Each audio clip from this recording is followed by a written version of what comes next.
Hello friends, welcome to our channel.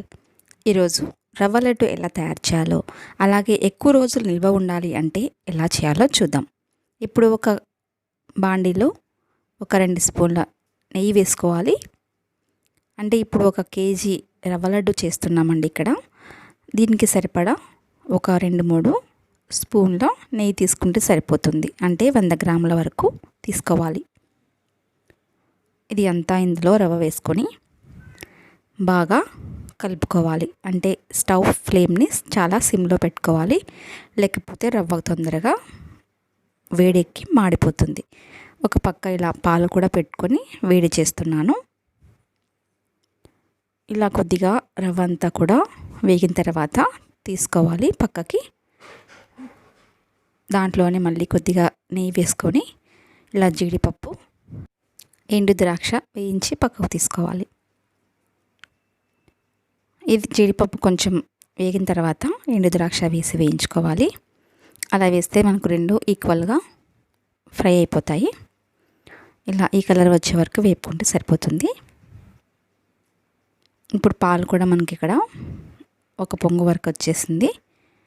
ఇలా కాచిన పాలని బాగా చల్లార్చుకోవాలి. పాలు మనకు ఎంత చల్లబడితే మనకు రవ్వ లడ్డు అనేది చాలా రోజులు నిల్వ ఉంటుంది.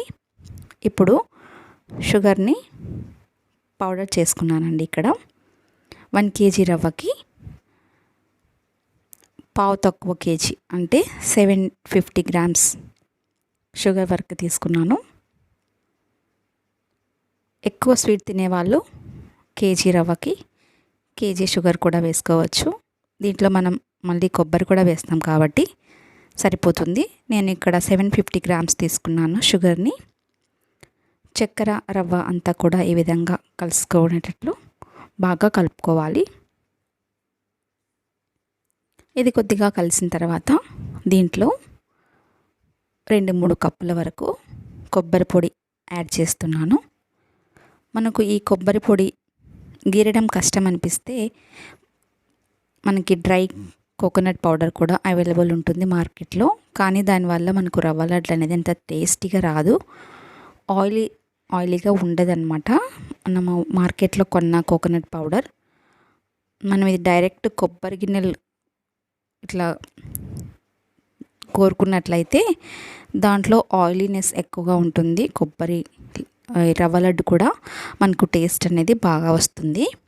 అందుకే నేను డైరెక్ట్గా కొబ్బరి తీసుకొని మనం తురుముకుంటాం కదా, అలా తురుముకొని కలుపుతున్నాను. దీంట్లో 3 కప్స్ వరకు అంటే దగ్గర 1/2 కేజీ వరకు కొబ్బరి వేసాను, కొబ్బరి పొడి. ఇప్పుడు పాలను కొద్దిగా వేసుకుంటూ మనకు కావాల్సిన సైజులో లడ్డు ఉంచేసి పెట్టుకోవడమే. అంతేనండి, ఎంతో సింపుల్ రవ్వ లడ్డు. మనం చాలా త్వరగా చేసుకోవచ్చు, చాలా టేస్టీగా కూడా ఉంటుంది. ఫ్రెండ్స్, మీరు కూడా ట్రై చేయండి. మీకు ఎలా కుదిరిందో నాకు కామెంట్ సెక్షన్లో తెలియచేయండి. Thank you for watching.